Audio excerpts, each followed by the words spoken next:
बड'लेण्डआव गोजोन फैनाया प्राय 50 बोसोरसोनि उनाव 5 बोसोरल' जादों।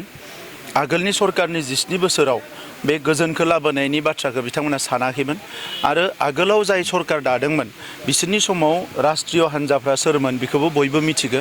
दा नंखायनो नैबे जायगानिफ्राय सोरबाया लुबैयाब्ला सोरबाया खामानि मावाबा गोजोना फैनाय नङा। जेरै दा नागालेण्डआव बिथांमोननि लकेलनिफ्राय गोजोन लुबैनानै रावबो खामानि मावाखै। दा नंखायनो गोजोना फैयाखै। मणिपुराव दा गोजौनिफ्राय जेसां नारसिन गाहायनिफ्राय रावबो खामानि मावाखै, नंखायनो मणिपुराव गोजोना फैयाखै। दा बेबायदि थासारिया बड'लेण्डआवबो जागौमोन। नाथाय बड'लेण्डनिफ्राय जों जेला ओंखारबाय जे पार्मानेन्ट पिस लाबोनांगौ, अब्ला दिनै बेवहाय पिसआ फैबाय। दा नंखायनो गोबाङानो गोबां बाथ्रा बुंगोन, बेखौ बयबो मिथिगौ।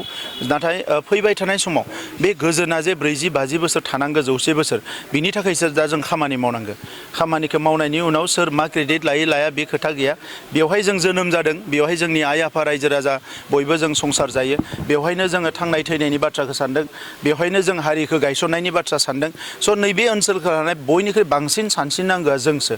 मालाया मा बुङो मा बुङा, सोर मा फान्दायो फान्दाया, बे मालायनि बाथ्रा। जोंहासो बे बाथ्राखौ जोङो गोख्रोङै साननांगौ।